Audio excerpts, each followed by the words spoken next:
Hyderabad outskirts లో land కొనాలి అనుకుంటున్నారా? అందరూ కొనగలిగే రేట్లలో ఓపెన్ ఫ్లాట్స్ మీ సొంతం చేసుకోవాలి అనుకుంటే ప్రాపర్టీ సర్చ్ క్యాపిటల్ ని సంప్రదించండి. నమస్తే అండి, వెల్కమ్ టు తెలుగు క్యాపిటల్. నేను మీ అడ్వకేట్ శ్వేత. ఈ రోజు మనతో పాటు ఉన్నారు మా colleague advocate Shashikanth sir. Sir నమస్తే. నమస్తే మేడం. సార్, మనం మోస్ట్ ఆఫ్ ది టైమ్స్ చూస్తూ ఉన్నాం ఈ విడాకుల కేసులు ఏళ్ల తరబడి సాగడము, అందులో ఈ పిల్లలు మెయిన్గా బలయ్యేది వాళ్ళు.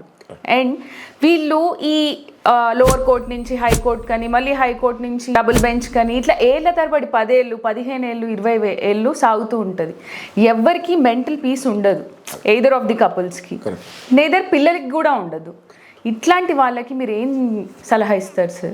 ఇప్పుడు మనము కేసెస్ చేస్తున్నాము మన ఆఫీస్లోనే శ్వేత గారు. ఎంతోమంది వస్తున్నారు, ఫస్ట్ జిల్లా కోర్టుకి వెళ్తారు, తర్వాత హైకోర్టుకి వెళ్తారు, వీలైతే సుప్రీంకోర్టుకి వెళ్తానికి కూడా ప్రయత్నిస్తూనే ఉన్నారు.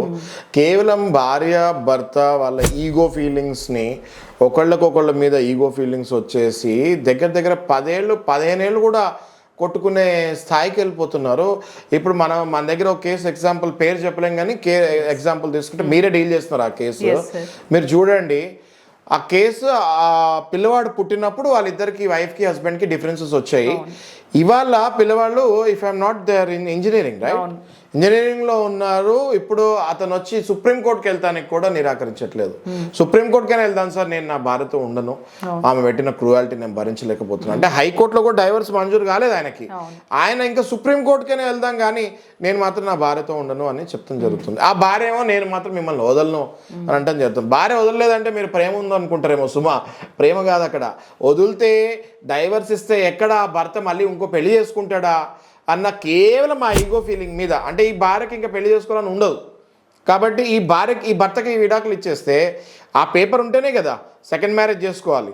పేపర్ లేకుండా సెకండ్ మ్యారేజ్ చేసుకుంటే శ్వేత గారు దాన్ని బైగమి అంటారు, రైట్. కాబట్టి మీరు చూడండి, వదలకుండా భార్య, వదలకుండా ఈ భర్త, అంటే కేసు వదలకుండా ఈ భర్త, ఇలా ఇలా ఇలా ఇలా పిల్లవాళ్ళు ఇంజనీరింగ్కి వచ్చేస్తారు. వీళ్ళు కోర్టుల మీద కోర్టులు పైకి వెళ్తూనే ఉన్నారు.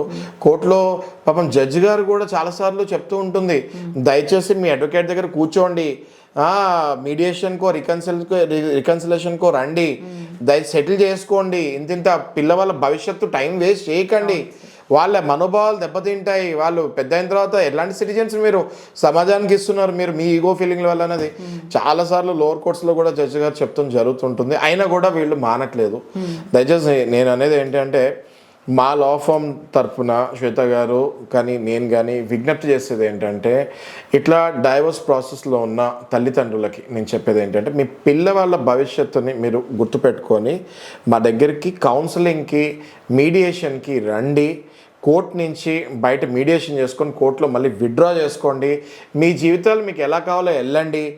జీడబ్ల్యూఓపి అని చైల్డ్ కస్టడీకి ఒకటి ఉంటుంది, అది వేసుకొని మీరు సండే మీరు చూసుకుంటారా, పండగలప్పుడు మీరు పెట్టుకుంటారా, ఎలాగా అన్నది చూసుకొని వెళ్ళమని నేను విజ్ఞప్తి చేస్తాను. అంతేగాని పిల్లవాళ్ళ లైఫ్ మాత్రం బర్బాద్, అంటే వేస్ట్ చేయకండి అని చెప్తాం జరుగుతుంది.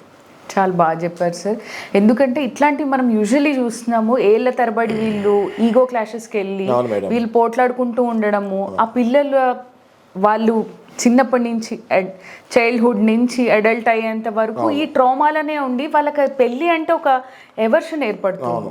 కంప్లీట్ గా పెళ్లి అన్న వ్యవస్థకి విరుద్ధం అయిపోతున్నారు బికాస్ ఆఫ్ దేర్ పేరెంట్స్. పెళ్లి మన భారతదేశంలో పెళ్లి అన్నది ఒక పవిత్రమైన బంధం. అది ఆ సంస్కృతిని కొంతమంది 40 ఏళ్ళు 50 ఏళ్ళు దాటిన వాళ్ళు కూడా రాంగ్ మెసేజ్లు ఇస్తున్నారు వీడియోల్లో. నేను పేర్లు చెప్పాను కానీ అప్రస్తుతం కానీ చాలా ఫేమస్ సెలబ్రిటీలు కూడా పెళ్లి మీద వెటకారంగా మాట్లాడతాము, ఇలా చేస్తున్నారు. అది చాలా రాంగ్. అది పెళ్ళి అన్నది 7 అడుగుల ఇది బంధం. అది దాన్ని సప్తపది అంటారు. దానిలో ఎన్నో ప్రామిసులు చేసుకుంటారు ఒకరికొకళ్ళు, జీలకర్ర బెల్లం పెట్టి, అదంతా ఒక ప్రొసీజర్ మన హిందూ సంస్కృతిలో, తెలుగు సంస్కృతిలో. కాబట్టి దాన్ని ప్రోత్సహించండి, డైవర్సులకు వెళ్ళకండి. ఒకవేళ వెళ్ళాలి అనుకుంటే క్లుప్తంగా విడిపోండి, మళ్ళీ మీరు పెళ్లి చేసుకోండి, అంతేగాని జీవితాలు నాశనం చేసుకోకుండా నేను చెప్తున్నాను. Yes sir, thank you. Thanks అమ్మా.